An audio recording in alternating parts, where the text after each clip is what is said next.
ఉంటా ఇలాగ ఉంటా ఆకతాయిలం మేము.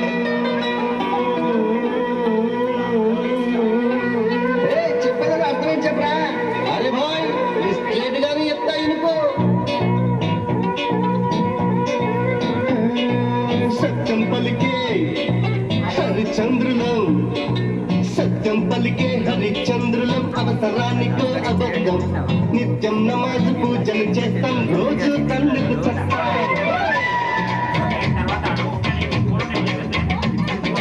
సత్యం పలికే